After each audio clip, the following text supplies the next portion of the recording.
Focus news 24/7 खबर एक नज़र। आज हम यहाँ पर मैनपुरी में भीमसेन शिव शंकर मंदिर में चल रहे श्री मानस सम्मेलन संत सम्मेलन में है और हमारे बीच में प्रसिद्ध मानस विद्वान श्री कविता कांत वाजपेयी जी, जिनकी बड़ी ख्याति है मानस मर्मज्ञता में, कुछ चर्चा की जाए श्री राम कथा के बारे में और राम के आदर्शों के बारे में और आज के परिवेश में, आज के माहौल में जिस तरीके से राजनीति और पुराने राम के समय के दरबार की राजनीति और आज की राजनीति और आदर्शों में क्या भिन्नता हैं, कैसे राम के चरित्र को आज के समय में अनुसरण किया जाए, ये सारे चीज़ों पर आज हम विशेष चर्चा लेके श्री हमारे जो बीच में विद्वान हैं श्री कविता कांत जी वाजपेयी, उनसे हम चर्चा करेंगे। और महाराज जी, आप बताएंगे थोड़ा सा श्री राम के व्यक्तित्व पर। प्रथम दृष्टया तो मैं आपके फोकस न्यूज़ को बहुत बहुत साधुवाद देता हूँ कि अन्य सूचनाओं और अन्य खबरों के संदर्भ के साथ साथ आप सभी लोग धर्म का प्रचार प्रसार कर रहे हैं। अस्तु, इस फोकस न्यूज़ को बहुत बहुत धन्यवाद। श्री राम का व्यक्तित्व हम सबके लिए, केवल भारत के ही लोगों के लिए नहीं, समग्र विश्व के लिए आदरणीय है। उन्हीं के मार्गों का अनुसरण और अनुकरण करके हम अपने जीवन को दिव्य, भव्य और नव्य बना सकते हैं। राम का व्यक्तित्व, चाहे वो पुत्र के रूप में उनका जीवन रहा हो, चाहे वो भाई के रूप में उनका जीवन रहा हो, चाहे शिष्य के रूप में उनका जीवन रहा हो, और चाहे श्री राम और रावण के युद्ध के विषय में रावण के प्रति भी जो उनका आदर्श रहा, वो विशेष सराहनीय है। श्री राम सबका हित चाहते हैं। अखिल विश्व यह मोर उपाया, सब पर मोरी बराबरी दाया। रावण का भी जो अहित नहीं चाहते, अंगद दूत कर्म के लिए जाते हैं और दूत कर्म में अंगद को समझाते हुए श्री राम कहते हैं, काज हमार दास हित हुई। मेरा कार्य हो जाए लेकिन रावण का भी कोई अहित न हो, हित हो। ऐसी भावना, ऐसा विराट और विशाल व्यक्तित्व केवल श्री रामभद्र का है। इसलिए श्री राम हमारे आदर्श हैं और श्री राम हमारे लिए पूजनीय और वंदनीय है। अच्छा महाराज जी, श्री राम और समाजवाद के संदर्भ में आपके क्या कहना होगा? आज जो हमारे राजनीतिक विवाद में समाजवाद है, वास्तव में समाजवाद की अगर नींव रखी तो श्री राम ने ही रखी। श्री राम वन यात्रा में, यद्यपि वो जातीय दृष्टि से राजपूत परिवार से थे, लेकिन वन यात्रा में उन्होंने छोटे छोटे लोगों को अपने साथ मिलाया। केवट पर कृपा करके, सबरी का आतिथ्य स्वीकार करके, जो समाज से कटे हुए लोग थे,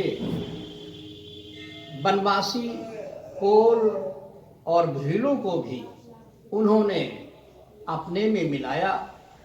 यही नहीं, नर और बानर में बड़ा अंतर होता है। बंदरों को भी, वृक्षों को भी उन्होंने मानवत्व की तरफ प्रेरित किया।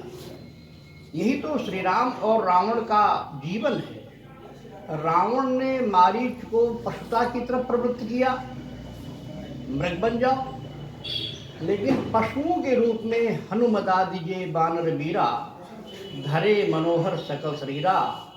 पशुओं में भी मनुष्यता का संदेश, छोटे छोटे तबके के लोगों को भी अपने आप में जोड़ना, श्री राम की एकता और श्री राम के आदर्शों का ये इससे बड़ा उदाहरण क्या हो सकता है। ये कोल भील भी राम के गुण गा रहे हैं और यही आप देखेंगे कि श्री राम ने इन छोटे छोटे लोगों को मिला करके उनके अंदर अपनी पैठ बना करके उनके अंदर मानसिकता को ग्रो अप करके रावण जैसे सशक्त शासक को भी उखाड़ फेंका।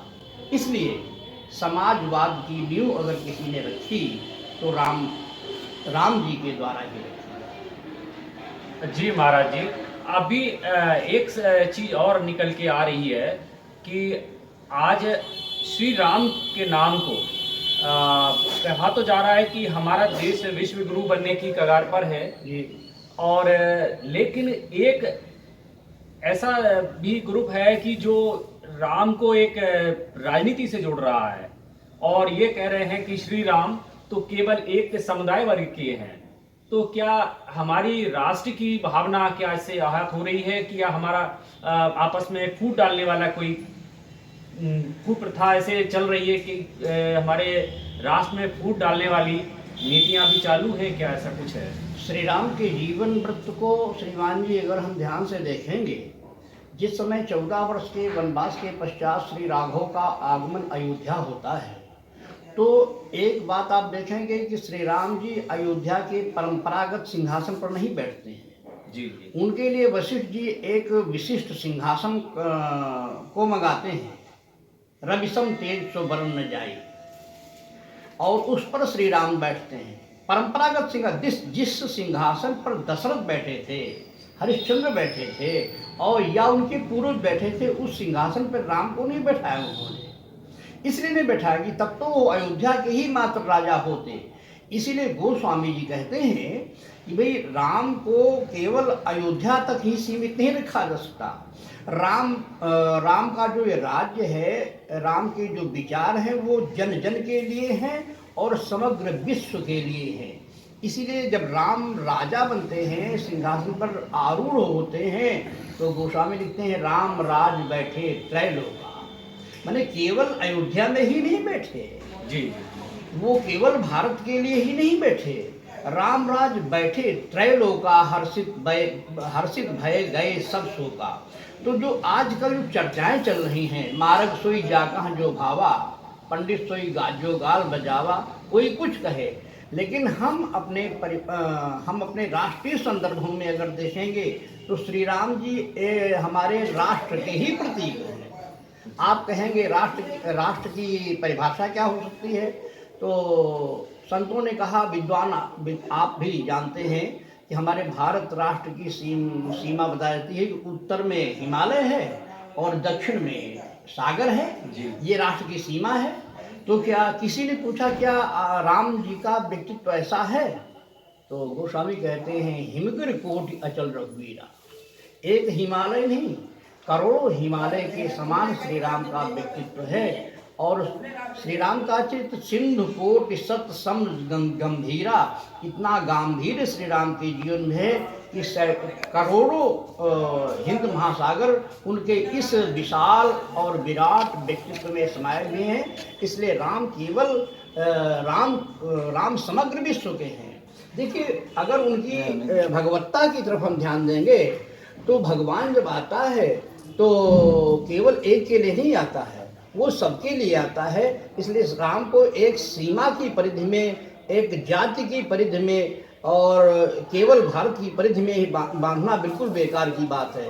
राम सबके हैं, सबका कल्याण करने की भावना से, और राम राज्य का उद्देश्य भी है बैर न कर काहू सन कोई, राम प्रताप विषमता कोई। सब में समता की स्थापना हो जाए, सब विषमताएं हमारे जीवन से दूर हो जाएं, इसलिए राम राज्य की स्थापना होती है। और एक सांकेतिक अभिप्राय यही है कि हमारे समाज में, हमारे परिवार में जो छोटी परिवार की हमारी इकाई जी, होती है, तो उससे हम अपने आप को इसमें ढालें और निश्चित रूप से ये करके इसको क्रिया रूप में परिणित होकर के हमारे जीवन को आनंद और शांति मिल सकती है। आज के पंडित जी, आज के जो समाज है, तो आज के समाज में श्री राम के चरित्र को जी।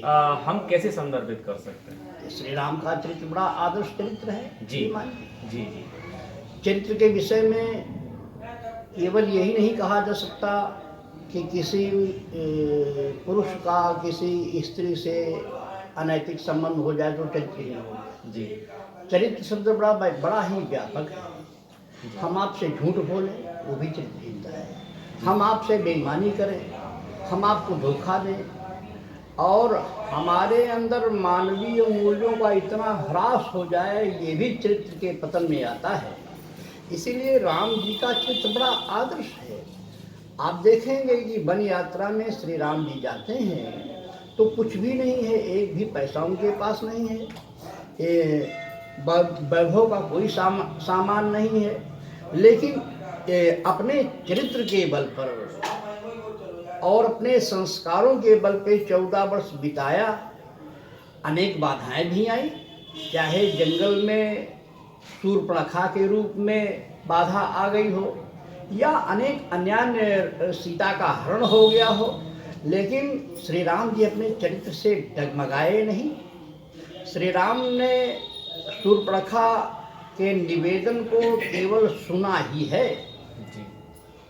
तुम सम पुरुष नमो सम नारी, शूर्पणखा के निवेदन को सुना ही है, लेकिन शूर्पणखा को उन्होंने देखा नहीं है। सीते ही चिते ही कहीं प्रद्वाता, उन्होंने सीता की तरफ देखा है। ये श्री राम के चरित्र की विशालता है, श्री राम के चरित्र की मर्यादा है।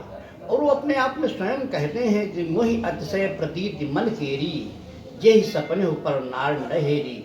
स्वप्न में भी दूसरी स्त्री की तरफ न देखना उनके संकल्प को दर्शाता है कि श्री राम कितने चरित्रवान हैं। भाई के रूप में जहाँ रावण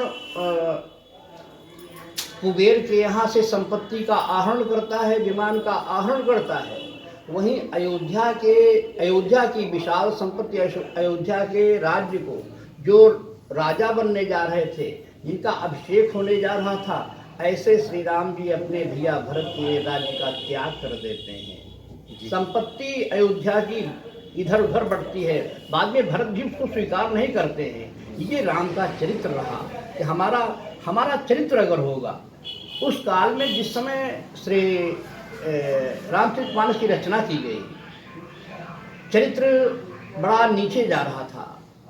चरित्र की चारित्रिक दृष्टि उस समय श्री राम के आदर्श को लेकर के गोस्वामी तुलसीदास ने एक ऐसे ग्रंथ की रचना की जिसके आधार को लेकर के, जिसका अवलंबन लेकर के हम अपने परिवार को, अपने समाज को इतना प्रखर कर सकते हैं, इतना हम आगे बढ़ा सकते हैं कि हम एक आदर्श समाज में जी करके एक संदेश देंगे। हमारे संत पहले ही कहते हैं, वर्तम यत्नेन संरक्षेत वित्त मायातियात। चरित्र की रक्षा यत्नपूर्वक करनी चाहिए, धन तो आता है और चला जाता है। अंग्रेजी में कहावत है, if wealth last nothing last, if health last nothing last, but character last everything last. इसलिए चरित्र की मर्यादा में उन्होंने श्री राम को कोई छू नहीं सकता। इसलिए श्री राम आज केवल हमारे भारत के ही नहीं, समग्र विश्व के लिए वंदनीय हैं और अभिनंदनीय हैं। 14 वर्ष के यात्रा में राम कुछ ले नहीं गए, लेकिन 14 वर्ष के बाद जब वापस आए तो सब कुछ सीता को ही नहीं लाए, वरन वो पैदल चले हुए राम अयोध्या से वापस आए तो पुष्पक विमान से आए। ये केवल चरित्र का ही बल है और हर जगह पूजनीय रहे। चरित्र इतना दमदार कि जहाँ भी गए वो पूजनीय हुए। ते पितुमा तो धन्य जन जाए, धन्य सो नगर जहाँ ते आए, धन्य सो देश शैल बन गाऊँ, जहाँ जहाँ जहाँ ही धन्य सोई ठाऊँ। जहाँ जहाँ राम गए वो स्थान धन्य रहा, जिन लोगों से श्री राम मिले उन्होंने भी अपने जीवन में धन्यता स्वीकार किया, उनका जीवन भी। चलिए, आपने हमारे बीच में मानस विद्वान श्री कविता कांत वाजपेयी जी ने आपको बहुत ही विस्तार से श्री राम के आदर्शों का चर्चा की और राष्ट्र के साथ और अपने कैसे आज के समाज को और उसमें संगठन की और हमारे साथ में मतलब जो श्री राम के व्यक्तित्व की छाप हमारे आज के जीवन में कैसे व्यक्ति को धारण करना चाहिए, ये बहुत सारी गूढ़ बातें इन्होंने आज बताई है हमारे दर्शकों को। और साथ साथ में ये सुनने की नहीं, इनके साथ इनको अवतरित करने की भी ज़रूरत है। इसी के साथ विनय पचौरी, बहुत बहुत धन्यवाद के लिए और आपको